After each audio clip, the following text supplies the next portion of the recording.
Story number 1. The first time I heard about the old logging camp in northern Montana, I was sitting at a bar just outside of Missoula, drinking whiskey with a man named Grant. He was one of those guys you meet in the wilderness. Leathery skin, a permanent squint from years in the sun, and a way of speaking that made every story feel like a confession. I was passing through on a solo hiking trip, planning to spend a week in the mountains, and he asked where I was headed. "You should stay clear of Devil's Hollow," he said. "Nothing but bad land and worse memories." I asked him what he meant, and he hesitated, glancing around as if making sure no one else was listening. Then he leaned in. Logging camp used to be there, back in the 1920s.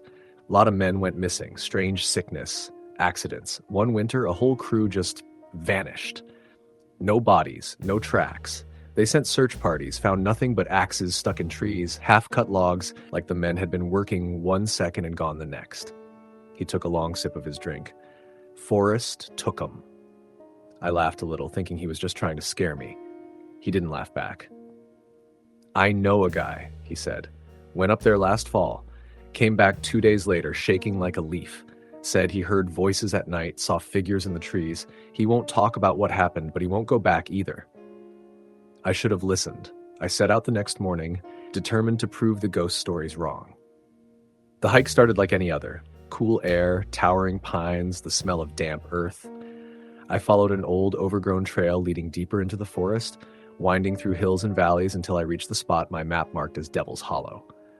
The first thing I noticed was how quiet it was.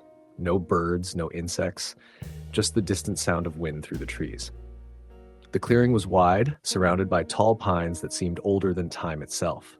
The remnants of the logging camp were still there, rotting wooden shacks, rusted equipment half buried in the dirt, a collapsed bunkhouse with a roof caved in by decades of snow. I set up camp near the ruins, feeling uneasy but unwilling to admit it to myself. As night fell, the unease grew worse. The air felt heavy, charged, like the forest was watching me. The wind picked up, carrying whispers that I told myself were just my imagination. Then around midnight, I woke up to footsteps. Not the rustling of an animal, but deliberate, heavy footsteps circling my tent. My breath caught in my throat as I reached for my flashlight. The footsteps stopped the moment I turned it on. I waited, holding my breath, but heard nothing else. The next morning, I found footprints in the dirt. Human footprints. They circled my tent twice before leading off into the trees. I told myself it must have been a trick of the wind, the way the ground shifted at night. But the unease stayed with me. I spent the day exploring, finding more remnants of the camp, rusted saws, broken lanterns, a few abandoned tools scattered in the dirt. Then I found the tree. It was an old pine, thick and gnarled, with deep cuts along the bark. At first I thought they were from an axe, but when I looked closer I saw they weren't marks from tools. They were handprints. Dozens of them burned into the wood as if someone or something had pressed their palms against the tree with such force that they had left permanent scars. I ran my fingers over them, feeling the deep grooves, and a chill ran through me. That night the whispers started again. They came in waves, rising and falling with the wind. At first I thought it was my mind playing tricks on me, but then I heard my name. Clear as day, right outside my tent. I froze, my heart pounding. The zipper of my tent moved, just a fraction, like someone was testing it from the outside. I grabbed my knife and flashlight, holding my breath. Then, silence. I sat there for what felt like hours, my body rigid, listening. When I finally gathered the courage to unzip the tent and shine my light outside, there was nothing there. But the footprints were back, dozens of them. I didn't sleep that night. As soon as the sun rose, I packed my gear and started hiking back the way I had come. But something was wrong. The trail looked different. Trees that I swore I had passed before weren't there, and others I didn't recognize seemed to have taken their place. I walked for hours, my compass spinning wildly, my map suddenly useless. Then I saw the cabin. It hadn't been there before. It was old, half collapsed, with a door hanging off its hinges. The windows were black, empty. My gut told me to turn around, but my legs carried me forward. Inside, the air was thick with the smell of rot. A broken table sat in the center, chairs scattered as if someone had left in a hurry. And then I saw them. Names, carved into the walls. Hundreds of them. I ran my fingers over the names, some of them so old they were barely legible. Then I saw the last one. My name, carved fresh. The door slammed shut behind me. The whispers returned, louder now, overlapping, voices crying, pleading. I spun, my flashlight flickering. The walls trembled. And then I saw them. Figures shadowed, moving in the dark corners of the room. Their eyes hollow, their mouths open in silent screams. They reached for me. I ran. Bursting through the door, I tore through the trees, branches slashing at my face. The whispers followed, the footsteps behind me, chasing, closing in. Then suddenly I was back on the main trail. The air was clear. The forest was silent. I didn't stop running until I reached my car. I never went back. Sometimes late at night, I still hear my name whispered on the wind. I know I never should have gone to Devil's Hollow, because something there still remembers me, and it's waiting. Story the end. Story number 2. I never should have gone out there alone. That thought haunted me for months after my trip to the Rockies last October, and sometimes late at night it still creeps into my mind. The worst part is I can't explain what happened. Not fully. And I don't think I ever will. I've been hiking solo for years. Something about being alone in the wilderness clears my head in a way nothing else can. No city noise, no people, just the sound of the wind through the trees and the crunch of earth under my boots. I've always taken the necessary precautions. GPS, extra food, fire starting gear. I never go off trail, never take unnecessary risks. But what happened to me up in those mountains had nothing to do with getting lost. It had nothing to do with nature at all. The hike was supposed to be a 4-day trek through a remote section of the Rockies, a place not too many people venture. I planned my route carefully, checked the weather. Everything was good to go. I parked my truck at a trailhead about an hour from the nearest town, shouldered my pack, and started in. The first day was perfect. The air was crisp, the leaves had just started turning gold, and I made good time, setting up camp near a small stream just before sunset. I cooked dinner, listened to the wind, and felt completely at peace. That was the last time I felt safe. That night, something woke me, a sound low, distant, like wind through a narrow pass. But there was something else beneath it, something that made my skin crawl. It sounded like voices. Not clear, not understandable, just a murmur on the edge of hearing, carried through the trees. I sat up in my tent, holding my breath. I turned off my headlamp, letting the dark settle around me, and listened. The voices faded in and out, shifting, blending with the wind. I told myself it was just my imagination, the way the air moved through the valley. I forced myself to lie back down, eventually drifting into a restless sleep. The next morning I felt uneasy but brushed it off. I had a long way to go and didn't want to psych myself out over nothing. I packed up camp and kept moving. By midday, the feeling hadn't left. If anything, it had grown worse. The forest felt different, wrong, somehow. The air was too still, the silence too deep. No birds, no rustling of small animals in the underbrush. Just the sound of my own breathing and the steady crunch of my boots. Then I saw something that made my stomach drop. About 10 feet off the trail, half hidden in the brush, stood a wooden structure. A cabin, old and rotting, like it had been abandoned for decades. That didn't make sense. There was nothing on my map about any structures out here. I shouldn't have gone inside. The door hung open, barely attached to the frame. The floorboards creaked under my weight as I stepped in. My nose immediately filled with the scent of damp wood and decay. Inside, it was empty.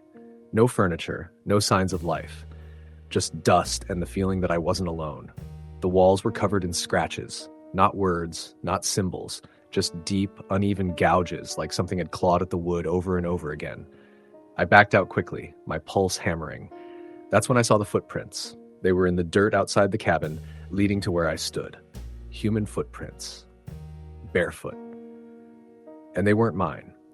I don't remember running. I just remember suddenly being far down the trail, breathless, my pack bouncing against my shoulders. I didn't stop until I reached the spot where I planned to camp for the night.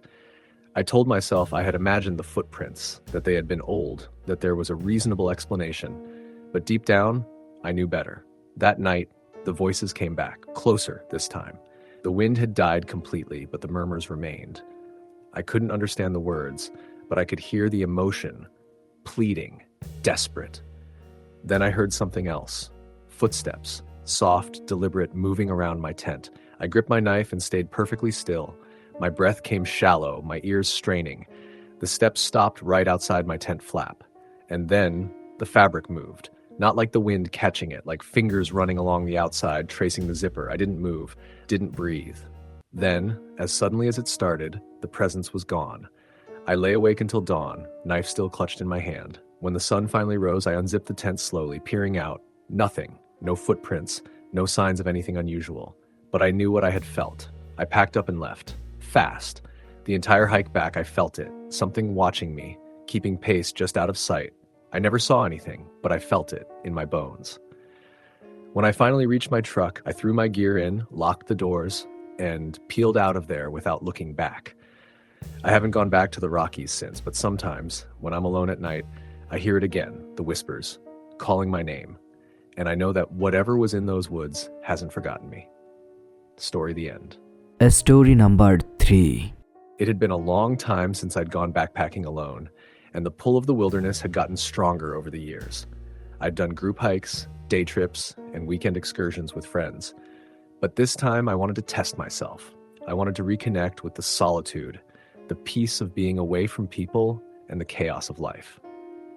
The plan was simple, a 5-day solo hike in the wilds of Idaho, far off the beaten path. I'd read about this area in an old guidebook, an untouched stretch of forest known as the Bitterroot Wilderness. It was isolated, beautiful, and remote enough to offer the kind of solitude I was looking for. The closest town was over 40 miles away, and the trailhead was far from any major roads. There were no signs of civilization for miles in any direction. The first day was typical. Beautiful weather, clear skies, the hum of insects, the sound of birds in the trees. The trail was rugged, but not too bad. I made good time, reaching my planned campsite near a small spring-fed creek by early evening. I set up my tent, started a fire, and settled in to enjoy the peace and quiet. But as night settled in, I felt something that I couldn't shake. It was subtle at first, like a faint hum in the back of my mind. The air around me felt thick, like something was pressing in from all sides. I told myself it was nothing, just the isolation playing tricks on my senses. After all, it had been a while since I'd spent the night alone in the wilderness. Maybe I was just out of practice. But as I sat by the fire, my eyes wandered toward the trees. The wind had died down, and everything was silent. Too silent. No rustling in the underbrush, no calls from the owls or the coyotes that I'd grown accustomed to hearing in the distance. It was unnerving, like the forest itself was holding its breath. I shook my head, telling myself that it was just my nerves. But then, just as I was about to settle down for the night, I heard something. A faint crackling sound, like dry leaves being crushed underfoot. I froze, straining my ears. It wasn't the wind. It wasn't an animal. The sound was too deliberate, too close. My heart began to race. I stood up slowly, my mind trying to make sense of what I was hearing. The noise wasn't coming from one direction, but from several, all around me. Something was moving in the forest, something that wasn't supposed to be there. I grabbed my flashlight and scanned the trees, the beam of light sweeping over the dark shadows. But there was nothing. No animals, no movement. Just the towering pines and the dim glow of the campfire. I told myself it was nothing, a trick of the wind or the sound of a deer moving through the underbrush. But I couldn't shake the feeling of being watched. The hairs on the back of my neck stood on end, and a chill ran down my spine. I quickly extinguished the fire, climbed into my tent, and zipped it up tightly. I lay there in the darkness, my breath shallow, trying to calm myself. The forest outside seemed to close in around me. I could hear my heartbeat in my ears, and the rustling sounds continued, growing louder now, as if something or someone was moving just beyond the reach of my camp. Time seemed to stretch, and I finally managed to fall into an uneasy sleep. But even then, I was restless. I dreamt of strange figures lurking in the woods, shadows flitting just out of sight. When I woke up, it was still dark, and the silence was unbearable. I stayed in my tent, wide awake, listening to the faint sounds of the night. But I couldn't shake the sense of unease that had settled deep in my gut. By morning, the feeling hadn't gone away. In fact, it had grown stronger. I quickly packed up my camp and set off down the trail, eager to put some distance between myself and whatever had unsettled me. The day was bright, and the sun warmed the air as I hiked, but something felt wrong. The forest felt too quiet, the trees too still. I couldn't shake the feeling that I was being followed. Around midday, I stopped to rest at a small clearing. I had a small creek nearby and decided to refill my water bottles. As I crouched down to fill the bottles, I noticed something odd, a patch of wet earth near the edge of the creek. It was fresh, like someone or something had recently passed through. I followed the tracks for a few feet, trying to make sense of them. They weren't animal tracks. No, these were different. They were human-shaped, but the footprints were oddly distorted, as if the person who had made them had been walking barefoot, but with a strange, uneven gait. I backed away, my stomach churning. I didn't know what to make of it, but something about those footprints unsettled me. I glanced around, but the clearing was empty. There was no sign of anyone. Still, I felt that nagging sense of being watched, as if the trees themselves were staring at me, waiting for me to make a move. I didn't linger much longer. I quickly packed my things and started walking again, trying to shake the feeling. But as the day wore on, the unease grew. I couldn't focus on the beauty of the wilderness anymore. Every time I glanced over my shoulder, I thought I saw movement just beyond the trees. It was always too quick, too subtle to catch in my flashlight, but it was enough to make my heart race. By the time I reached my planned campsite for the night, I was exhausted. But the thought of staying out there in the dark, alone, was making me feel more and more paranoid. I set up camp quickly, but I couldn't shake the feeling that something was wrong. The sounds of the forest, the rustling of leaves, the calls of the animals were absent again, replaced by an oppressive silence that seemed to settle over everything. I couldn't even hear the wind. I tried to calm myself, telling myself that it was just my imagination running wild. But deep down, I knew something wasn't right. As the night settled in, I decided to stay in my tent rather than risk going back outside. I knew it was irrational, but I couldn't bring myself to leave the safety of the canvas walls. That night, the sounds returned. The footsteps, the crackling noise. Only now they were closer than before.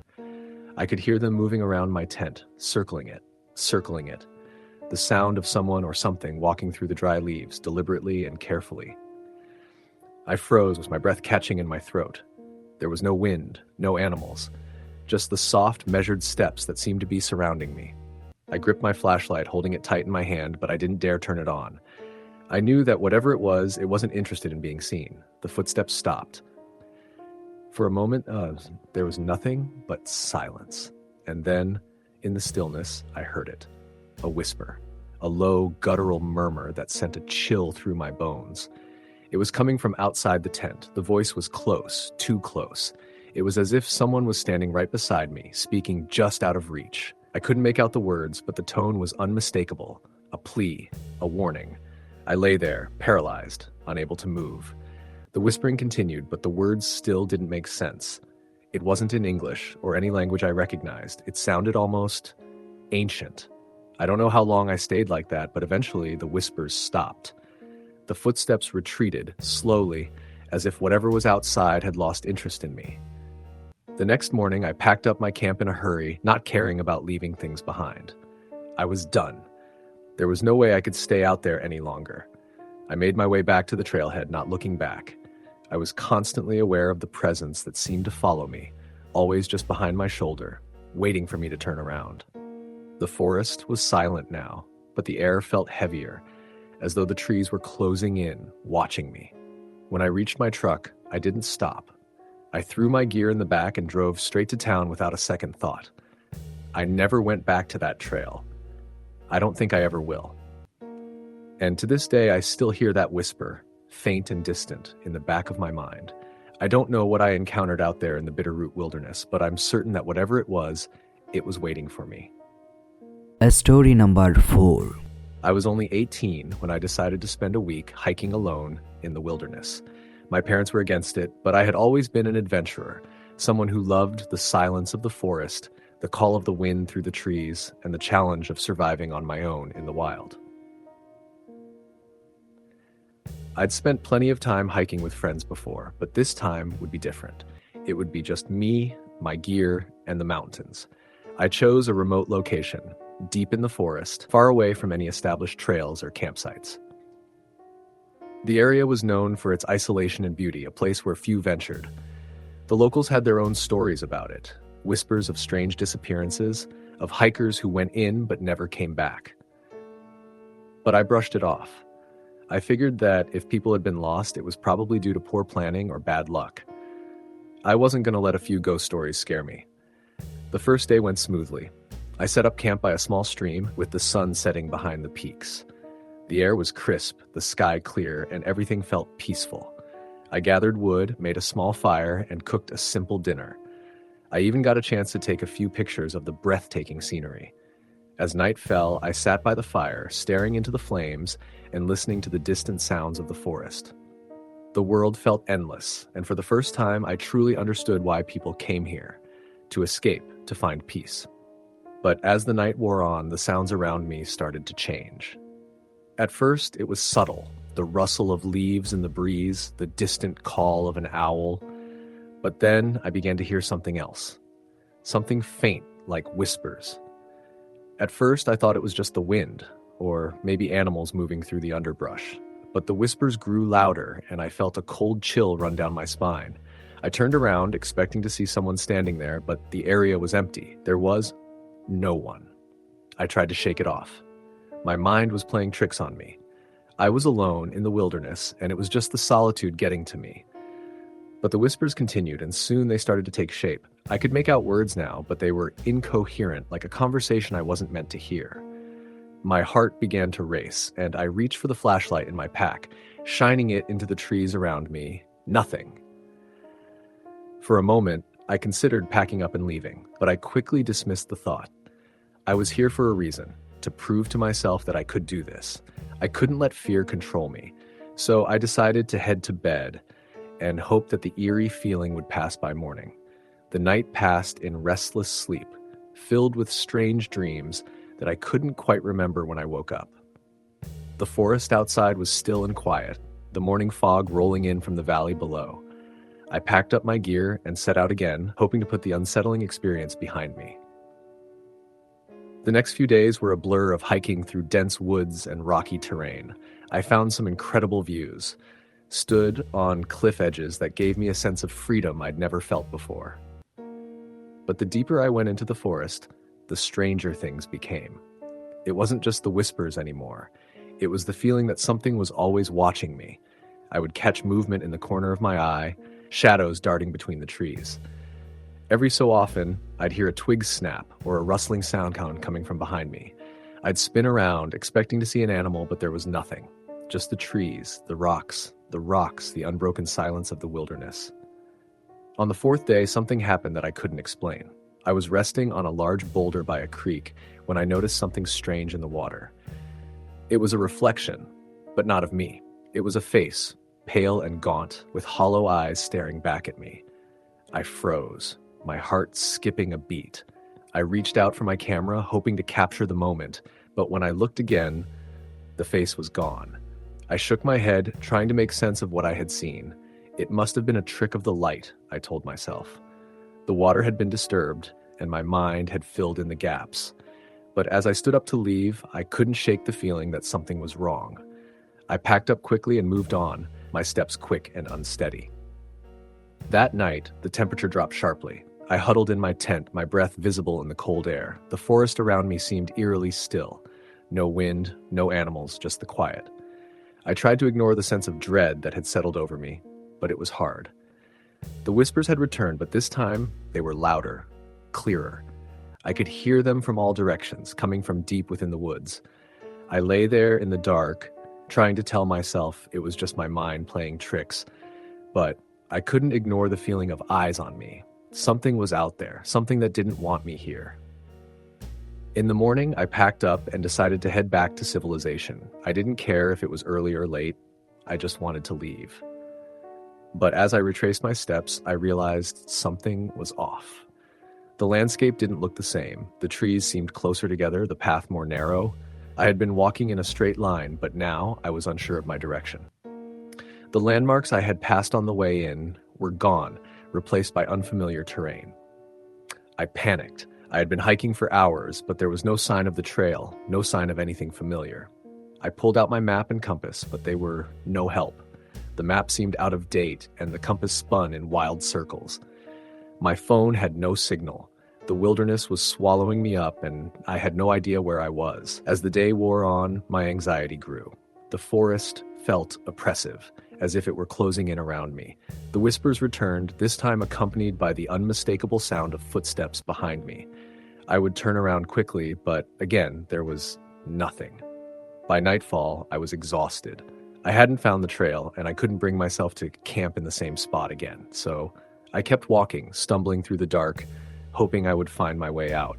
But the forest seemed endless, a maze with no exit. I was trapped. That night, the true terror began. As I sat huddled against a tree, my fire flickering weakly in the dark, I saw them. Figures. At first, I thought they were shadows, but they were moving, walking slowly through the trees. They were tall, thin, and dressed in ragged clothing that seemed to blend with the forest. Their faces were pale, their eyes hollow and staring, and they were coming closer. I tried to scream, but no sound came out. My body refused to move. The figures stopped just outside the light of my fire, watching me. Then, one by one, they began to disappear into the darkness, as if they were part of the forest itself. I didn't know what they were, but I knew they weren't human. I wasn't sure if they had ever been. The next morning, I found the trail. I didn't know how I had missed it the day before, but there it was, a narrow path leading out of the woods. I followed it as quickly as I could, not looking back. The whispers had stopped, but the feeling of being followed never left. It was as if the forest itself had eyes, and it was watching me, waiting for me to make a mistake. When I finally emerged from the woods, I was shaken, exhausted, and terrified. I didn't look back. I didn't want to know what was still waiting for me in that forest. I told myself it had all been a bad dream, that I had let my fear get the best of me. But when I spoke to the locals, they told me something different. They told me that I wasn't the first person to get lost in those woods, that many had ventured in only to disappear without a trace. Some said it was the spirits of the dead trapped in the wilderness, and others said it was something darker, something ancient that had claimed the land long before the first human set foot there. I don't know what I encountered out there. Maybe it was my imagination. Maybe it was something far worse. But I've never been back to those woods, and I never will. Some places are meant to be left alone, and some things are best left undisturbed. Story the end. Story number 5. The cold air hit Jared's face like a slap, the sting of winter creeping into his bones as he trudged through the thick wilderness. The snow crunched under his boots, and the biting wind tore through his clothes despite the layers he'd worn. He had been hiking for hours, following a trail that seemed to fade into the snow with every step. There was no one around, just the vast, untouched forest, its trees like dark sentinels watching his every move. It was supposed to be a solo retreat, a way to get away from the noise of the world. But now, as the sun dipped behind the trees, casting long shadows across the snow, Jared began to feel something else, something that made him question his decision to come. The forest was eerily silent, the kind of silence that felt unnatural. There were no birds chirping, no rustling of small animals in the underbrush, just an overwhelming stillness that seemed to press in on him from all sides. His breath came out in sharp, visible clouds as he glanced nervously around, half expecting something or someone to emerge from the trees. The wind howled louder, and Jared pulled his coat tighter, pushing onward. He'd planned on making camp at a nearby clearing, a spot he had found on a map before his departure. But as the light waned and the trees thickened, the path became more and more obscured, and his sense of direction began to fade. He should have turned back hours ago, but something inside him urged him to press forward. The feeling that something was waiting for him grew stronger with each passing moment. By the time Jared stumbled into the clearing, the last light of day was slipping away, leaving behind only a faint glow on the horizon. He set up his tent quickly, his hands moving mechanically as he tried to ignore the growing unease gnawing at him. He couldn't shake the feeling that he wasn't alone, even though he knew he was. The hairs on the back of his neck stood up as if something invisible was watching him. He tried to tell himself it was just the isolation getting to him, but deep down, he knew something was off. As darkness fully enveloped the forest, Jared built a small fire in the center of the clearing. The flames flickered, casting shadows that danced eerily across the trees. The warmth of the fire did little to ease the sense of dread that had settled over him. The wind continued to howl, but now it had a strange, almost whispering quality to it. Jared couldn't make out the words, but it sounded as if someone was calling to him. No, not someone. Something. He stiffened, listening intently, but there was only the wind swirling through the trees. It was then that he heard it. A faint thud, like footsteps crunching in the snow. Jared froze, his heart pounding in his chest. He scanned the darkness, his eyes darting from one shadow to another. There was no one in sight, but the sound of footsteps continued, faint but persistent, coming closer. His breath hitched in his throat as the noise grew louder, each step closer than the last. He slowly stood, his eyes fixed on the spot where the sound seemed to be coming from, but there was nothing there. The forest was empty, just trees and snow and silence. The footsteps stopped. Then suddenly the fire flickered and went out. For a moment, the world was plunged into complete darkness. Jared's pulse raced, and he reached instinctively for his flashlight, his fingers trembling as he fumbled to turn it on. The beam of light cut through the dark, illuminating only the snow and trees around him. But as his flashlight swept across the clearing, it landed on something that made his blood run cold. In the distance, just beyond the reach of the light, stood a figure. It was tall, impossibly tall and thin, almost skeletal. Its features were obscured by the shadows, but Jared could make out a dark shape standing motionless in the snow. He couldn't see its face, but he felt it looking at him, watching him. His heart pounded in his chest, and his breath came out in ragged gasps as he took an instinctual step backward. The figure didn't move.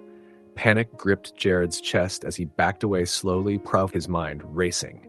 Should he run? Should he scream? He felt paralyzed, rooted to the spot by the weight of something he couldn't understand. The figure stood like a statue, unmoving, its presence somehow suffocating. Suddenly, a cold gust of wind swept through the clearing and the figure vanished. Just like that. One moment it was there, and the next it was gone. Jared blinked, his breath caught in his throat. Had he imagined it? Was it just a trick of the light, or his mind playing games on him? He didn't know, but he didn't want to stick around to find out. His legs felt weak as he stumbled toward his tent, his thoughts a whirlwind of fear and confusion. The fire was out, and the forest was once again enveloped in complete silence. The only sound the thudding of his own heartbeat in his ears. He crawled into his tent, zipping it shut as quickly as possible, his hands shaking uncontrollably. He tried to calm himself, to reason with his fear, but his mind refused to let go of the image of that figure. It had been too real, too solid. The feeling of being watched, the coldness in the air, he couldn't explain it. Nothing made sense. As he lay there, trying to ignore the oppressive silence outside, another sound reached his ears. A whisper. It was faint at first, barely audible, but it grew louder with each passing second, until it filled his ears completely. The whispering was inhuman, guttural, like the voice of something that had long since passed into death but still clung to the earth. Jared covered his ears, his heart racing, but the whispers only grew louder. They seemed to be coming from all around him, from the very walls of the tent, the ground beneath him, the trees above him. He tried to scream, but his voice was swallowed by the deafening sound. Suddenly, the whispers stopped. And then a voice, not a whisper, but a deep, booming voice that seemed to come from the very depths of the earth itself, spoke. Leave, or join us. The words echoed in his mind, vibrating through his skull like a drumbeat. Jared's blood ran cold. He didn't know what it meant, but he knew it wasn't a warning. It was a command. And the voice, it wasn't human. Panic surged within him as he scrambled out of the tent, heart pounding in his chest. The forest loomed around him, its towering trees blocking out the sky. The cold was unbearable now, gnawing at his skin, but it was the sense of something approaching, something terrible, that paralyzed him. His feet were frozen in place and he couldn't move, couldn't run. The whispers had returned, growing louder, drowning out all other sound. And then he saw it again, the figure. It was no longer just standing there, but moving now, slowly, deliberately through the trees. Its long, twisted limbs reached out, brushing the snow with each step. Jared's eyes widened in terror as it came closer. its body warped and unnatural, a form that seemed to shift and twist with every glance. His breath caught in his throat, and he realized with a sinking dread that there was no escaping it. The forest had become a trap, the darkness itself closing in around him. He turned and ran, stumbling through the snow, but the figure followed, its pace relentless and unnerving. No matter how fast he ran, the thing stayed just behind him, always there, its presence suffocating. It was closing in on him, and he couldn't shake the feeling that it had been waiting for him to enter its domain. The forest wasn't just an empty wilderness. It was alive, and it wanted something from him. Something Jared didn't understand, something far older than he could comprehend. His legs burned as he pushed himself harder, but the figure was gaining on him. He could hear its footsteps now, no longer distant, but right behind him, echoing through the snow. The wind howled again, but this time it was more than just wind. It was the sound of something else, something that wasn't human, something that was coming for him. With one last desperate sprint, Jared broke through the trees into another clearing. But it was no better. The figure was there, waiting for him, standing in the center of the snow, its face now visible. It was a twisted, contorted version of a human face, pale and gaunt, with hollow eyes that seemed to peer into Jared's very soul. "Join us," it repeated, its voice low and raspy. Jared screamed, but there was no one to hear him. Story the end. Story number 6. It was late October when I decided to take a solo hike in the remote wilderness of the Cascade Mountains. I had been an avid hiker for years, but I had never ventured too far from the well-known trails. This time, I wanted something different, something more isolated, something that would let me experience the rawness of nature without the usual crowds. I had heard about a trail that cut through an old-growth forest, far from the usual hiking paths, and that was exactly what I was looking for. I packed my gear, filled my pack with food, and headed out with a sense of excitement and anticipation. The first few days of the hike were uneventful. The forest was thick, the trees towering overhead, and the silence was almost overwhelming. It was the kind of silence that only the deep woods can provide. No birds, no insects, just the sound of your own footsteps crunching on the forest floor. It was peaceful, but in an unsettling way, like the world around you was holding its breath. I pushed forward, ignoring the strange stillness, convinced that I was just getting caught up in the atmosphere of being alone in the wilderness. On the fourth day, things started to take a turn. I was hiking along a narrow trail, my pack heavy on my back, when I noticed something strange. The trees seemed different here. The trunks were thicker, and the underbrush was denser. It felt like I was being swallowed by the forest, as if the woods were closing in around me. I glanced at my map, but it didn't match up with anything I had seen before. I chalked it up to being tired and maybe losing track of my location, but a knot of unease began to form in the pit of my stomach. I decided to keep going, hoping to find a clearing or some sign of a trail marker, but the deeper I went, the more disorienting things became. The forest grew darker, even though it was still midday and the air felt colder, heavier. I could swear I felt something watching me, just out of sight, though every time I turned around, there was nothing there. I told myself it was just the isolation getting to me, but the feeling wouldn't go away. By nightfall, I found a small clearing by a creek and decided to set up camp. As I was getting my fire going, I heard it, a low, guttural sound, like something moving through the underbrush. I froze, listening intently, but there was nothing else. The woods had fallen silent again. My mind started to play tricks on me, and I couldn't shake the feeling that something was just beyond my line of sight, waiting for me to let my guard down. I kept the fire burning brightly and tried to focus on the task at hand, but the unease gnawed at me, making it hard to relax. That night, as I lay in my tent, I could hear footsteps again. They were slow, deliberate, as if someone or something was walking just outside the light of the fire. I held my breath, straining to hear any more sounds, but the footsteps stopped. I thought I imagined it, but the hairs on the back of my neck were standing up. The feeling of being watched was overwhelming. I grabbed my flashlight and shone it out into the darkness, but the beam cut through only blackness. Nothing. I lay awake for hours, too scared to fall asleep, and when I finally did, the dreams came. Vivid, strange dreams of walking through the forest, but the trees were twisted, their trunks gnarled and misshapen. I could hear whispers, voices I couldn't quite make out. They beckoned me, calling me deeper into the woods, and I would wake up with my heart racing, my body drenched in sweat. It happened several times throughout the night, and by the time the sun began to rise, I was exhausted. The next day, I broke camp early, desperate to move forward to get out of the forest that seemed to be pressing in around me. I packed things quickly and set off, though my mind was clouded with a sense of dread. I couldn't shake the feeling that I wasn't alone in these woods, that something was following me. I tried to push those thoughts aside, focusing instead on getting back to the trail. But the deeper I went, the more disoriented I became. I should have recognized the landmarks by now, but everything seemed to be the same. The trees, the rocks, the creek, nothing looked familiar. By midday, I realized something was wrong. I had been hiking for hours, but the trail seemed to be leading me in circles. Every time I stopped to check my map, it showed that I was further off course. The path was no longer distinguishable from the surrounding forest. I tried using my compass, but it spun wildly, as if the needle was being pulled in every direction at once. Panic began to set in. I had read about people getting lost in the wilderness, but I never thought it would happen to me.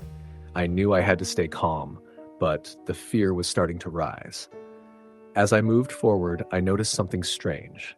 The air had grown unnaturally still. No wind, no rustling of leaves, just an oppressive silence. My senses felt heightened, and every little sound, every crack in the forest floor sent my heart into overdrive. I tried to stay focused, but the weight of the forest around me was suffocating. I pushed through, hoping I would find the trail or some sign of civilization, but the further I went, the more the woods seemed to close in on me. Then I saw it. A figure standing at the edge of the trees, just outside the clearing I had stumbled into. At first, I thought it was another hiker, someone who had also gotten lost, but when I took a step closer, I froze. It wasn't a person. It was something else. The figure was tall, impossibly thin, with limbs that seemed too long, too awkward. Its face was pale and gaunt, with hollow eyes that seemed to stare right through me. It didn't move, but I could feel its presence, like it was watching me, waiting for me to make a move. I took a step back, my breath catching in my throat. I knew I had to get away, but my legs wouldn't move. The figure remained still, as if it was waiting for me to make the first move. It was then that I noticed the air around me had grown even colder, a bone-chilling cold that seeped into my very bones.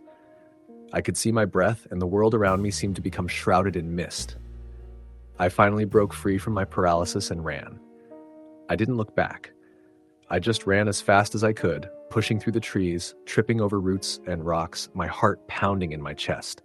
The woods seemed to stretch on endlessly, and every step I took seemed to lead me further into the heart of the forest. My vision blurred with exhaustion, and I could feel the terror building within me. I had no idea how much time had passed or how far I had gone. I was lost, and there was something in the woods with me. Hours later, I stumbled upon an old cabin, its walls weathered and worn from years of neglect. I approached cautiously, my breath ragged, and knocked on the door. No one answered. I pushed the door open, and to my surprise, the inside was untouched. It looked like someone had left in a hurry. There was food on the table, a fire still smoldering in the hearth, and a bed with blankets neatly folded. I felt a strange pull toward the cabin, as if it was offering me some kind of refuge from the madness outside. But then I saw it. On the floor, just by the door, was a pile of old bones, human bones, scattered like they had been tossed there. The realization hit me like a ton of bricks. I wasn't the first to get lost in these woods. Whoever had lived here had disappeared, just like the others. And now I was trapped in this nightmare too. The figure appeared again, standing in the doorway. It didn't move, just stared at me with those hollow eyes. I didn't wait to see what would happen next. I ran faster than before, and I didn't stop until I found my way back to civilization, where I was found wandering the outskirts of a small town. I was disoriented, exhausted, and completely broken by the experience. No one believed me when I tried to explain what had happened. The forest was too deep, too remote for anyone to find me, and the people who lived in the area had their own stories of strange things in those woods. I never went back. Some places, I believe, are better left undisturbed, and the forest where I got lost is one of those places. It's been years since that hike, but sometimes when the wind is quiet and the air feels heavy, I still hear the whispers of that forest in my mind. Story the end. Story number 7. The day started as any other on the trail. I was alone, deep in the heart of the wilderness, with nothing but the weight of my backpack and the distant sound of a babbling creek to keep me company. My name is Lucas, and I had been preparing for this solo trip for months, planning, studying maps, reading books on survival, and watching countless videos about the dangers and beauty of the wilderness. It wasn't my first time hiking in isolated places, but something about this trip felt different. Maybe it was the remoteness, maybe it was the intensity of the solitude, but as soon as I set foot on that trail, something in me changed. I started my hike in the early hours of the morning, the air crisp with the bite of autumn, the sun barely cresting the horizon. The trail I was on was secluded, far from the usual paths that tourists and weekend adventurers tread. I had chosen it deliberately, hoping for the solitude that the wilderness provided, a chance to clear my head after a long year of stress and distractions. The plan was simple: hike for a few days, find a peaceful spot, set up camp, and enjoy the raw beauty of the outdoors. The first few hours went by without incident. I marveled at the towering trees, the way the light filtered through the branches, casting intricate shadows on the forest floor. Birds chirped in the distance, and the occasional rustle of leaves reminded me of the life that flourished around me. But as the day wore on and the sun climbed higher, the air grew heavier and the silence of the forest deepened. The faint sounds of the world outside seemed to fade as the woods closed in around me. By mid-afternoon, I came across a small creek, its water clear and cold, rushing over rocks as it carved a path through the dense forest. I stopped to refill my water bottles and take a short break, sitting on a nearby log to rest my tired legs. It was during this break that I noticed something strange, a sensation of being watched. I shook it off, attributing it to the isolation and the unfamiliarity of the area. But the feeling lingered, crawling at the edges of my consciousness. I decided to push on, hoping that the further I went, the more immersed I would become in the serenity of the wild. The trail began to narrow, and the trees seemed to grow even denser, their branches interlocking above me, blocking out much of the light. The air grew colder, and an unsettling stillness filled the forest. Even the birds had stopped singing. It was then that I saw it, something that, in hindsight, I wish I hadn't. A figure stood in the distance, just beyond the trees. At first I thought it was another hiker, perhaps someone out here for the same reason I was. But something about it didn't sit right with me. The figure was still, motionless, and its shape was unnatural. My eyes locked on it, trying to make sense of what I was seeing. The figure was tall, impossibly tall, with long, lanky limbs and an odd, jerking motion as if it couldn't quite stand still. It didn't belong in the forest. It didn't belong in this world. I felt my heart rate spike. I quickly looked away, convincing myself that it was just a trick of the light, or perhaps a reflection of a tree in the distance. But when I turned back, the figure was gone. My breath caught in my throat, and my instincts screamed at me to run. But there was nothing in front of me but trees. Tall, silent trees that seemed to stretch on forever. Forcing myself to calm down, I took a few deep breaths and convinced myself that it was nothing. The mind plays tricks in solitude, especially when the senses are stretched thin by the isolation of the wilderness. I had no choice but to continue my journey. The trail wound through a thick patch of forest, and by the time I reached a small clearing, the sun had dipped low on the horizon. I knew I needed to set up camp before it got dark. As I looked around, I noticed a small outcrop of rocks that seemed perfect for a fire pit. It was sheltered, and there were plenty of fallen branches nearby that I could use for firewood. I set up my tent quickly, my hands moving mechanically as I tried to shake off the unease that had settled over me. As night fell, I sat by the fire, the crackling flames the only sound in the otherwise silent forest. The temperature dropped quickly, and I pulled my jacket tighter around me. Despite the warmth of the fire, I couldn't shake the feeling that I was being watched. I glanced around, expecting to see someone or something lurking in the shadows, but there was nothing. just the wind in the trees and the occasional rustle of leaves. I tried to focus on the fire, to relax, but my mind kept drifting back to the figure I had seen earlier. What had it been? Was it a person, a trick of my mind, or something else entirely? The longer I sat there, the more the questions gnawed at me. I began to feel a growing sense of dread, as if the forest itself was alive and aware of my presence. Suddenly, I heard a noise, something in the distance, a branch snapping. Footsteps, maybe? I froze, straining my ears to listen. The sound was faint, but it was unmistakable. Someone or something was out there, moving in the woods.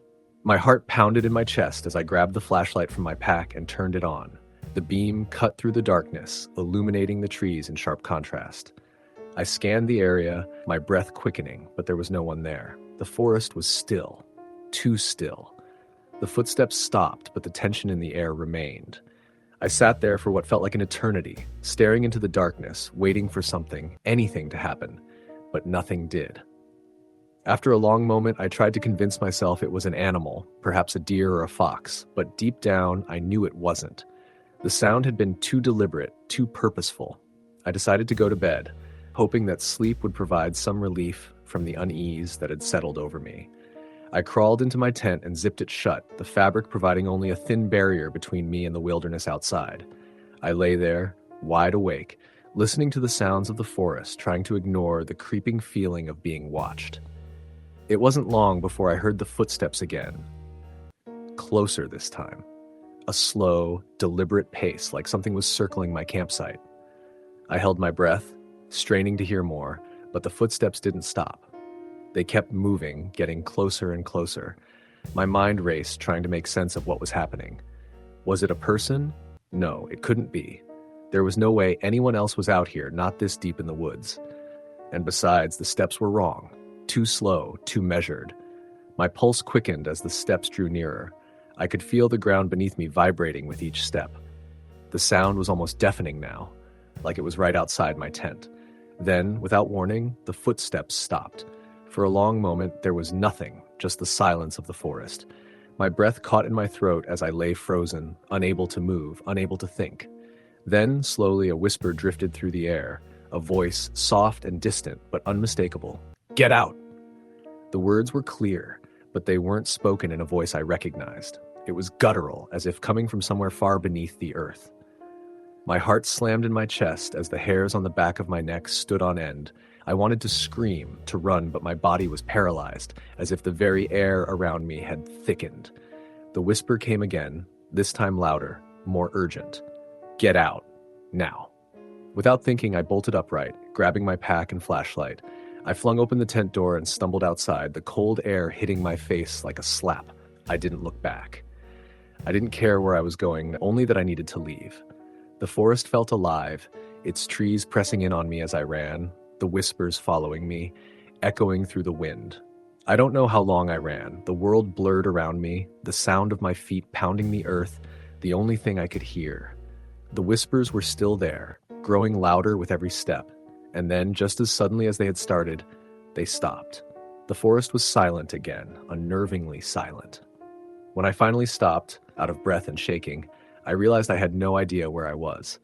The trail, the path I had been following, was nowhere in sight.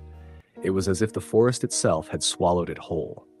I spent the next few hours wandering aimlessly, my mind a fog of fear and confusion. The woods seemed to stretch on forever, the trees now seeming more menacing than ever.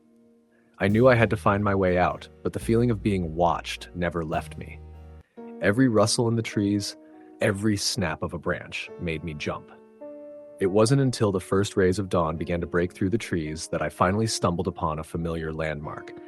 I made my way back to my car as quickly as I could, never once looking back. The entire drive home, I couldn't shake the feeling that something was still with me, something that had followed me out the woods. It's been weeks since that night, and I haven't returned to the forest. I don't think I ever will. But sometimes when the wind howls late at night, I hear it again, faint whispers calling to me from the dark. Story the end. Story number 8. The dense forest stretched endlessly in every direction, an ocean of trees as far as the eye could see. The kind of wilderness where the sounds of civilization felt like a distant memory, a ghost of a time that no longer existed. Miles from any road, miles from any sign of human life, and the only company was the wind whispering through the branches and the occasional animal call. Alex, a seasoned hiker, had always found peace in places like this. He'd been coming to this particular forest for years, lured by the solitude it offered and the challenge of its rugged terrain. His favorite part of the trek was always the final stretch, the hike along the ridge, where the world seemed to open up, offering a breathtaking view of the valley below. That was where he was headed now, lugging a heavy pack, prepared for a weekend alone in nature. But something felt different this time. The air was thick, humid despite the early spring chill, and the forest was eerily quiet, almost too quiet. The usual chirps and rustles of the wildlife seemed absent, replaced only by the occasional rustle of leaves beneath his boots. He tried to brush off the unease, reminding himself that it was probably nothing. Maybe he was just tired from the long trek. As he continued up the trail, the path became narrower, the trees growing thicker, more twisted, their branches reaching toward him like long fingers. The sun was beginning to dip below the horizon, and a fog had started to roll in, a low, creeping mist that curled around the trees and obscured the trail ahead. Alex pulled his jacket tighter around himself and glanced at his watch. He'd been hiking for hours and had yet to find a good spot to camp for the night. Finally, he came across a small clearing that seemed as good a place as any. The trees around the clearing were spaced out just enough to allow him to set up his tent without interference. He took a deep breath, grateful for the small break. As he began to unload his gear, he felt that strange sensation again, the sense that he was being watched. He spun around, scanning the forest behind him. But the trees stood silent, unmoving. Shaking his head, he muttered to himself, "You're just tired. It's nothing." But even as the words left his lips, they sounded hollow, as if there was something just beneath the surface of the forest, something waiting. Nightfall came quickly, and with it, the familiar sounds of the forest at night, the rustle of small creatures, the distant call of an owl, the wind sighing through the branches. Alex sat by his campfire, the flickering flames casting eerie shadows on the trees. He had dinner, a freeze-dried meal he'd brought along, and settled in for the evening, pulling out his book to pass the time. It wasn't long before the firelight began to dance strangely. The shadows of the trees seemed to move unnaturally, as if they were alive, stretching and warping in the dark. Alex froze, his eyes narrowing. There it was again, the feeling of being watched. He put the book down slowly, the hair on the back of his neck standing on end. The forest was quiet, too quiet. No insects, no animals, just the stillness. It was unnatural. He glanced toward the edge of the clearing, where the trees formed a thick wall of shadow. A figure stood there just beyond the reach of the firelight. At first, Alex thought it was just a trick of the light, his mind playing games on him. But as he blinked, the figure remained, a dark shape moving slightly with the breeze, as if it was waiting for something. Alex's breath caught in his throat. He stood up slowly, his heart pounding in his chest. "Hello?" he called out, his voice trembling slightly. There was no answer, just the rustling of the trees. He took a tentative step forward, his eyes locked on the shadowy figure. But as he approached, the figure melted back into the darkness, vanishing completely. A cold shiver ran down his spine. He stepped back, not sure what he had seen, but knowing that something wasn't right. He glanced around the clearing again, but the forest was still. Too still. He decided to stay close to the fire for the rest of the night, keeping the warmth of the flames as a shield against the unsettling chill that had begun to creep through the air. He tried to tell himself that it was just his imagination running wild, but the uneasy feeling persisted. Hours passed, and the forest grew darker, the fog thicker. The fire crackled and popped, sending sparks into the air. Alex's eyelids grew heavy, the weariness from the long hike beginning to catch up with him. He stifled a yawn, leaning back against a tree, trying to stay awake. That's when he heard it, a faint, almost imperceptible sound. It was a whisper, low and soft, like the wind, but too deliberate. The words were hard to make out, just beyond the edge of understanding. He froze, straining to listen, but the whisper faded before he could catch it fully. His pulse quickened. "Hello," he called out again, his voice louder this time, his breath shaky. There was no answer. The forest had returned to its unnatural silence. Alex's mind raced. There was no one else here. No one could be out in the wilderness at this hour. He was miles from the nearest trailhead, far from any road or town. The only thing here with him was the wilderness. And yet, the feeling of being watched was growing stronger, the air colder, heavier. He could no longer ignore it. Something was wrong. Something was in the woods with him. His eyes darted to the edge of the clearing, to the dense line of trees where the figure had stood earlier. The fog was thickening again, swirling as if it had a life of its own. He couldn't shake the sensation that the figure was there again, just beyond the veil of mist. Panic began to rise in his chest. He grabbed his flashlight and turned it on, the beam cutting through the darkness. It landed on the trees, casting long, eerie shadows. He swept it around the clearing, but there was no sign of movement, no hint of anything lurking in the dark. But then, out of the corner of his eye, he saw it. Just a flicker of movement, like a shadow crossing the edge of the forest. Alex's breath hitched. His heart raced. He spun toward the shadow, but once again there was nothing there. The whispers returned, clearer this time. The words indistinct but definitely there, as if carried by the wind. Alex's hands trembled as he clutched the flashlight tighter. His pulse was pounding in his ears. Without thinking, he bolted for his tent, scrambling to zip it shut behind him. His hands were slick with sweat as he threw himself inside. The safety of the small space, a fragile barrier between himself and whatever was out there. He threw himself onto the floor, pulling his sleeping bag over his head, trying to block out the feeling of eyes on him. The whispers seemed to grow louder outside, swirling around the tent like a storm. The air felt heavier, suffocating. He could feel the weight of something pressing in on him from all sides. It was like the forest itself had come alive, its presence closing in around him. Time seemed to stretch endlessly. Minutes felt like hours. Alex lay in the dark, paralyzed with fear, every nerve in his body screaming for him to run, to escape, but there was nowhere to go.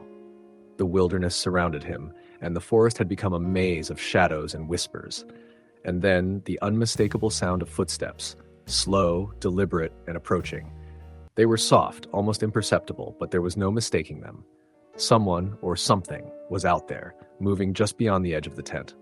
Alex's breath caught in his throat, his body frozen in place. The footsteps stopped. There was a long pause, followed by a low, guttural sound, a voice, distorted and twisted, as if it came from deep within the earth itself. Alex couldn't make out the words, but the tone was enough to freeze him in terror. The voice sounded ancient, and somehow it felt like it was speaking directly to him. Suddenly, the tent flaps rustled violently, as if something large had brushed against them. Alex jumped back, his heart racing. He couldn't take it anymore. He had to leave. He had to get out of here. With trembling hands, he unzipped the tent, a shroud, bolted outside, and without a second thought, ran into the fog-drenched forest. He had no idea where he was going, only that he had to get away from whatever was in the clearing. The darkness enveloped him, the air thick and suffocating. He ran blindly, tripping over roots and rocks, his legs burning with exhaustion. The whispering voices followed him, growing louder and more frantic with each step. He could feel the ground beneath him shifting, as if the forest itself was alive and trying to swallow him whole. Alex ran until his breath was ragged, his legs giving out beneath him.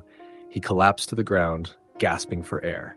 The voices stopped, the whispers fading into the night. For a long moment, everything was still. And then, as if the forest had decided it had its fill, the silence descended. The air grew cold again, and the feeling of being watched lifted, replaced by an oppressive sense of solitude. Alex was alone again. Alone in the wilderness, far from any trail, far from civilization. But he knew one thing for certain: he would never return here. Something ancient and malevolent lingered in these woods, and it was a presence that no one, no matter how experienced or brave, could ever escape. Story the end. Story number 9. The fire crackled softly, its glow flickering against the darkened trees that loomed around the small clearing. The wilderness stretched endlessly in every direction, an ocean of trees and shadows that swallowed all signs of civilization. Daniel pulled his coat tighter around him, shivering despite the fire's warmth. He had been hiking in the remote forests of Montana for years. always seeking solitude in nature, away from the crowds and noise of city life. This trip was supposed to be just another peaceful escape, just him, the woods, and the silence. But tonight, the silence felt wrong. It wasn't the peaceful stillness he had grown used to. It was something else, something unnatural. The usual rustling of small creatures in the underbrush was absent. No crickets, no birds. Just the wind sighing through the trees, carrying with it a sense of unease that settled into his bones. Daniel glanced over at his tent, set up a few feet away. He had chosen this clearing carefully, far from any well-traveled trails, ensuring he wouldn't encounter any other hikers. But as he stared into the darkness beyond the fire's glow, he felt the unsettling sensation that he wasn't alone. He tried to shake off the feeling, attributing it to exhaustion. He had hiked nearly 15 miles that day, pushing himself hard to reach this remote spot before nightfall. His muscles ached, and his mind was foggy from exertion. That was all this was, his tired brain playing tricks on him. Still, he couldn't ignore the prickle at the back of his neck, the unmistakable feeling of being watched. With a sigh, he poked at the fire, sending a spray of sparks into the cold night air. He reached for his thermos, taking a sip of now lukewarm coffee. The bitterness grounded him, a small comfort against the creeping unease. Then he heard it, a whisper, low and distant, carried by the wind. The words were indistinct, barely more than a breath against the trees. But he had heard it. His grip on the thermos tightened. He turned his head slowly, scanning the darkness beyond the firelight. The shadows between the trees seemed thicker than before, shifting slightly, as if something lurked just beyond his vision. Daniel's rational mind fought to take control. It was the wind, he told himself. Nothing more. The wilderness was full of strange sounds at night, but deep down, he knew this was different. He stood, his movements slow and deliberate, listening intently. The whisper had stopped, but the feeling of being watched had grown stronger. His pulse quickened as he reached for his flashlight, clicking it on. The beam cut through the darkness, illuminating the twisted trunks of pine trees, the uneven ground covered in frost. Nothing moved. He swept the light around the perimeter of his camp, but saw nothing unusual, just trees and shadows. Then, just as he was about to lower the flashlight, something caught his eye. A figure, standing just at the edge of the clearing, his breath caught in his throat. It was barely visible, just a dark shape blending with the trees, motionless, watching. "Who's there?" Daniel's voice was hoarse, the sound too loud in the oppressive silence. No response. He took a step forward, the crunch of his boots deafening in the stillness. His flashlight trembled slightly in his grip as he aimed it directly at the figure. There was nothing there. The space where the shadow had been was empty. Daniel exhaled sharply, his breath visible in the frigid air. His pulse pounded in his ears. He could have sworn he saw something. He wasn't imagining it, was he? He forced himself to turn back toward the fire, heart still racing. He needed to calm down. If he let his imagination run wild, he would only make things worse. He sat back down, staring into the flames, trying to shake the feeling crawling under his skin. Minutes passed. The fire crackled, the wind whispered through the trees, and then he heard footsteps. Soft, deliberate, close. Daniel's body went rigid. The sound had come from behind him, near his tent. Slowly, he turned his head. The tent's fabric rippled slightly, as if something had brushed against it. He grabbed his knife, his fingers wrapping tightly around the handle. His flashlight was still in his other hand, but he hesitated to turn it on again. A deep, primal part of him whispered that he didn't want to see what might be there. The footsteps resumed, circling around the clearing, crunching softly in the frost-covered grass. He forced himself to move, standing swiftly and shining the flashlight toward the sound. Nothing. The footsteps stopped. Dot. Daniel's breathing was shallow now, his grip on the knife tightening. His mind raced through possibilities. A bear? No. Bears wouldn't move like that. A person? There shouldn't be anyone out here. Unless something had followed him. The thought sent ice through his veins. Then, just as suddenly as the footsteps had stopped, the whisper returned. This time it was right behind him, a breath against his ear. Leave. Daniel spun around, slashing blindly with the knife, but his blade met only empty air. His flashlight's beam trembled as he swung it around wildly, his heart hammering against his ribs. The forest was silent again, but the feeling of something there, something unseen, pressed against him like a suffocating weight. He couldn't stay here, not anymore. Abandoning his carefully planned in the wilderness, Daniel grabbed his pack, throwing essentials inside with shaking hands. He kicked dirt over the fire, sending embers spiraling into the night. His tent could stay. He didn't care. He just needed to leave. Now. With his flashlight cutting a path through the trees, he moved quickly, his breath ragged, his every step filled with the gut-wrenching certainty that something was following. The whisper came again, drifting through the trees. Closer. Leave. He broke into a run. His feet pounded against the uneven ground, his breath coming in gasps. The trail was barely visible in the darkness, but he didn't care. He had to keep moving, had to get out. Behind him, the whisper turned into something else, a low guttural sound, not human. The trees blurred past as he ran, branches clawing at his face and clothes. His lungs burned, his legs screaming in protest, but he didn't stop, couldn't stop. Then up ahead, the trees thinned. The parking lot, his car, salvation. Daniel pushed himself harder, his legs threatening to give out beneath him as he burst from the tree line. His car was still there, waiting, the sight of it nearly bringing him to his knees in relief. He fumbled with the keys, his hands shaking violently. The whisper was behind him now, too close. The engine roared to life. Without hesitation, he threw the car into drive, speeding down the gravel road, leaving the forest behind. Only when he reached the main road did he finally glance in the rearview mirror. There, standing at the edge of the tree line, just beyond the reach of his taillights, was the figure. Still watching. Story the end. Story number 10.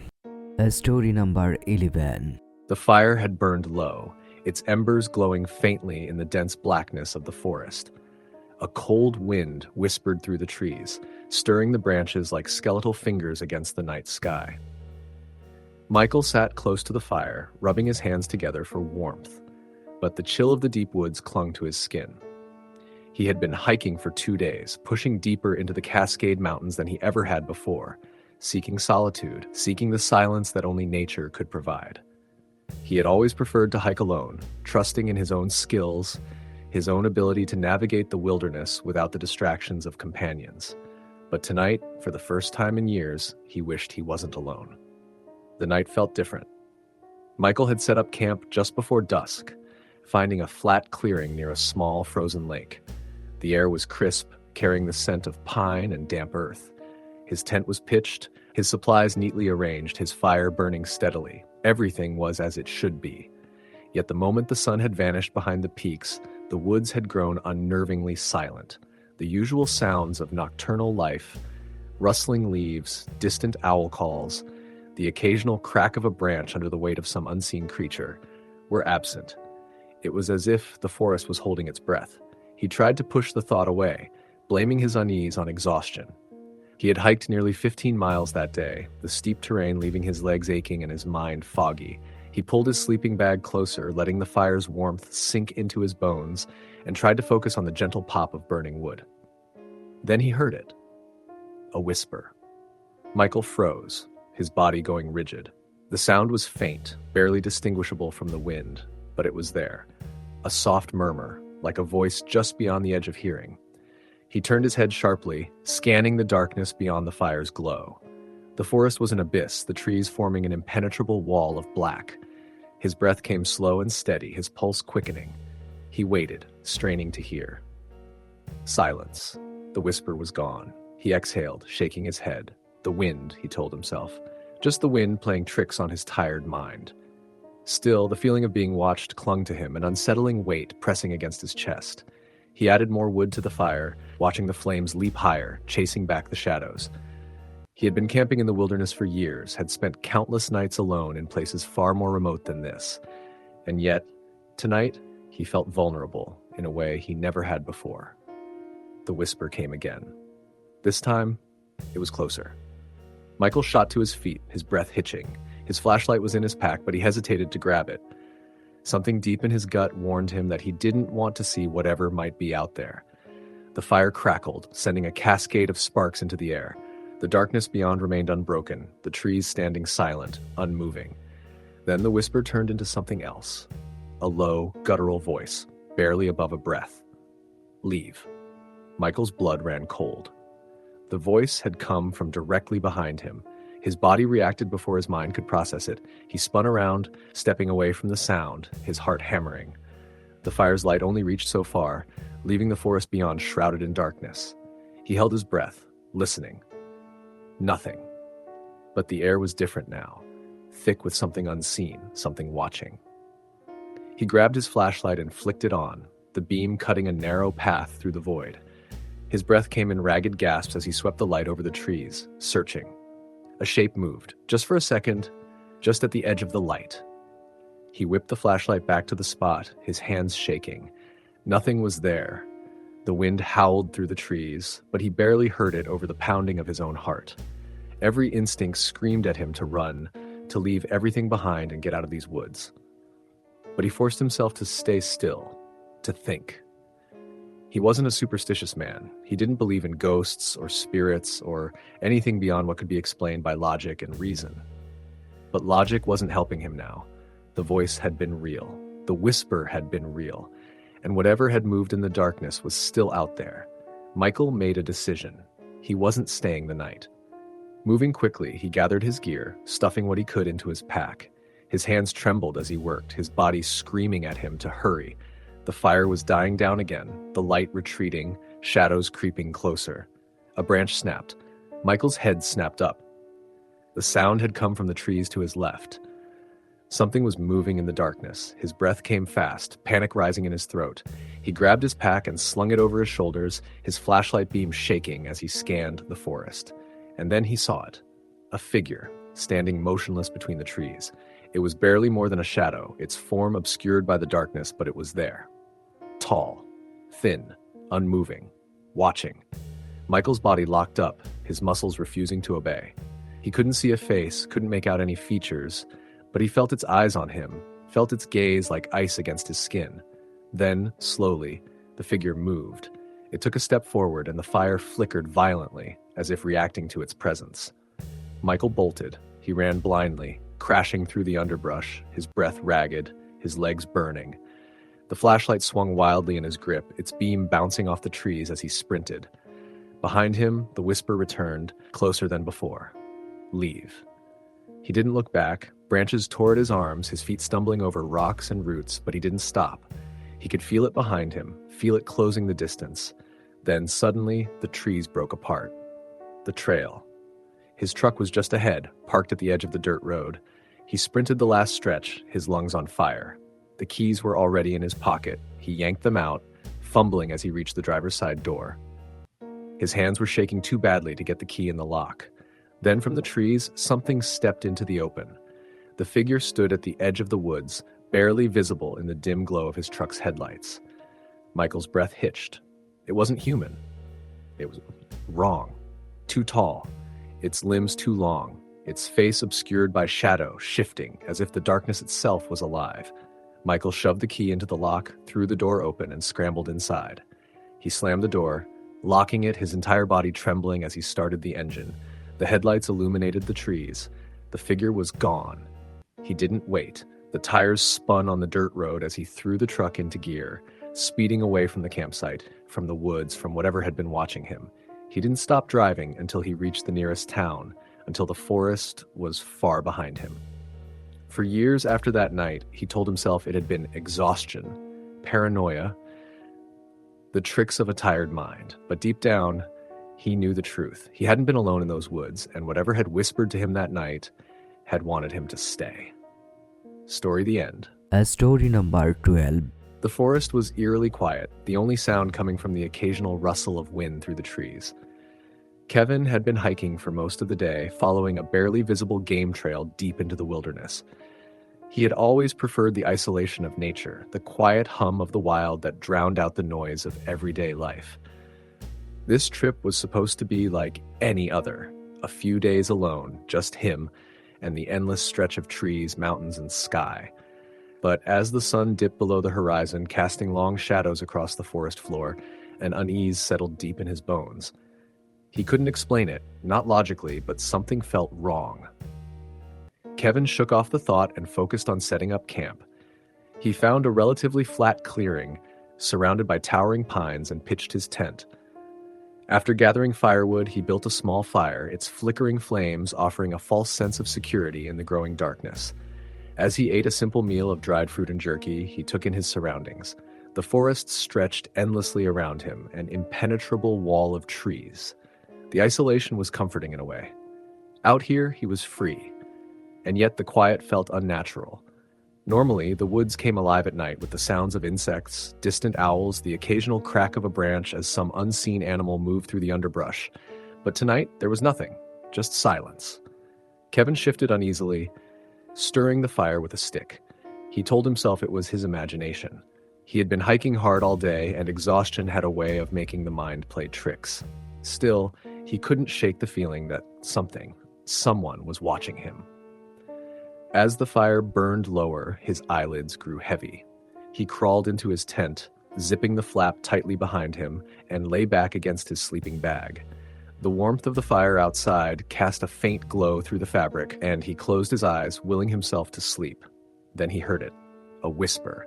Soft, barely audible, like a breath against the wind. His eyes snapped open. He held his breath, straining to listen.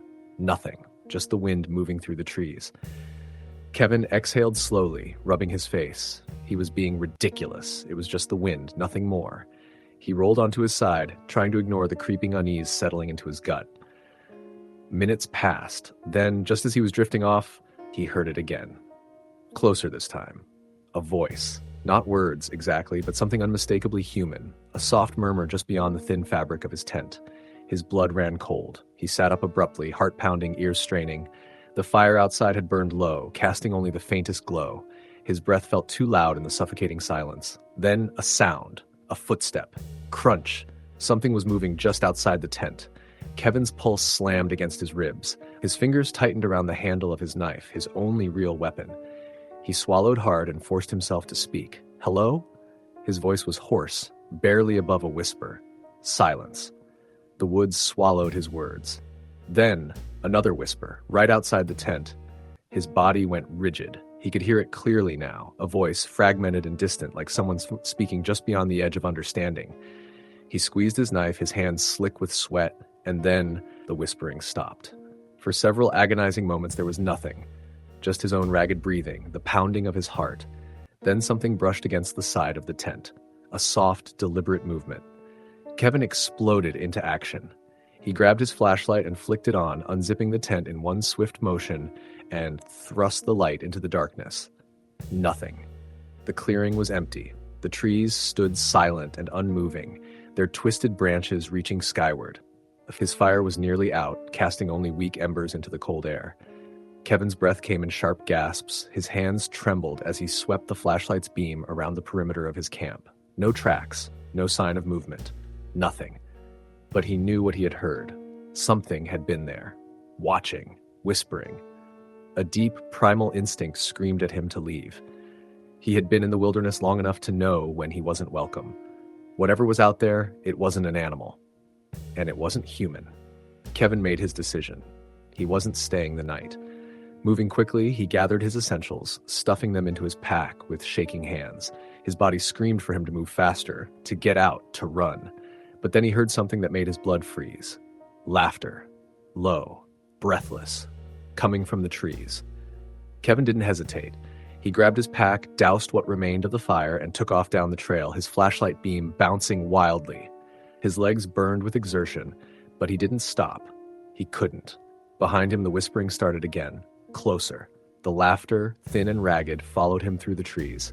He ran harder, branches whipping against his face, his breath coming in ragged gasps. The trail was barely visible in the darkness, but he didn't dare slow down.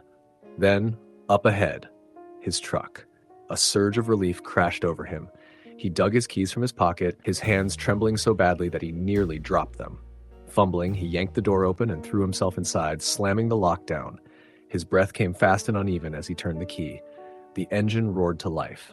The headlights flooded the trail, illuminating the trees. Kevin's stomach turned to ice. A figure stood just at the edge of the light. It was tall, too tall, its limbs unnaturally long, its face obscured by the shifting shadows. Watching, waiting. The whispering swelled, a chorus of voices now surrounding him, pressing against the truck, seeping into his ears. He hit the gas. The tires spun for a fraction of a second before the truck lurched forward, kicking up dirt and gravel. The headlights carved a path through the trees as he sped down the winding forest road. Even as he put miles between himself and that place, the whispering still clung to him, echoing in his ears. When he finally reached the main road, he didn't stop driving. Not for hours, not until the forest was nothing but a memory in his rearview mirror. Kevin never went back, and he never camped alone again. Story the end. Story number 13. The mountains had always been a place of solitude for Robert. He had spent much of his life hiking, camping, and exploring the vast wilderness of the Pacific Northwest, often venturing alone into places few dared to tread. It wasn't about proving anything to anyone. He just enjoyed the quiet, the peace that came with being surrounded by nature. This trip was no different. He had planned for a 4-day solo trek through a remote section of the Cascades, an area he had never explored before. The maps showed nothing unusual, just deep forests, a few abandoned logging roads, and a stretch of steep ridgelines that would give him a challenge. He packed light but efficiently, bringing only what he needed: food, a tent, his knife, a small hatchet, and a rifle, just in case of bears or mountain lions. The first day was uneventful. The trail, though overgrown in places, was easy to follow, and the weather was perfect. He hiked steadily for miles, eventually reaching a small clearing near a creek where he set up camp for the night. As he ate his dinner, the familiar sounds of the wilderness surrounded him.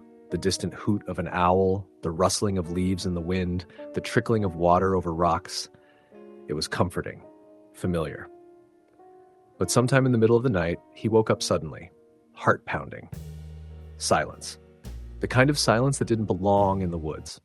The chirping insects were gone. No wind, no movement, just an unnatural, heavy stillness pressing down around him.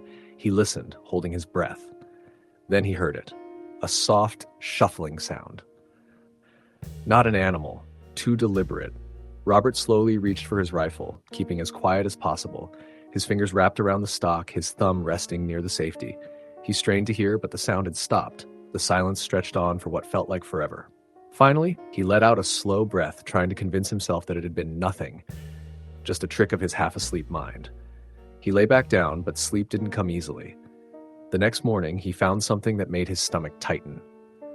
Near the edge of the creek, just 20 feet from his tent, the ground was disturbed, like someone had been standing there for a long time.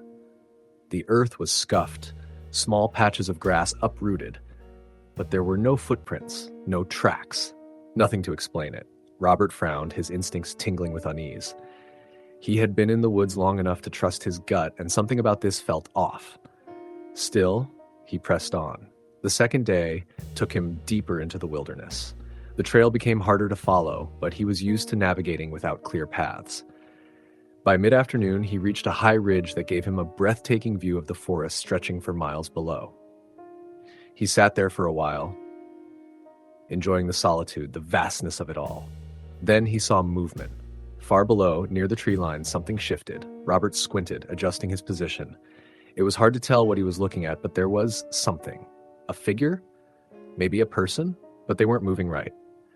The shape was tall, impossibly thin, standing perfectly still among the trees. A chill ran down his spine. He told himself it was a trick of the light, maybe a dead tree casting an odd shadow. He blinked, looked again. The figure was gone. Robert exhaled sharply, running a hand over his face. He was just tired. His mind was playing tricks. By the time he set up camp that night, he had convinced himself that he had imagined it. But then, just like the night before, the silence came. He sat by his fire, the warmth soothing against the cool mountain air, but something felt wrong. The woods were dead quiet again, no wind, no crickets, no owls, just nothing. And then, a whisper. Barely audible, like breath against the wind. Robert froze, every muscle in his body tensing. The whisper wasn't coming from far away, it was close. Too close. He turned his head slowly, scanning the darkness just beyond the firelight. His rifle was within reach. His heart pounded so hard he could feel it in his throat.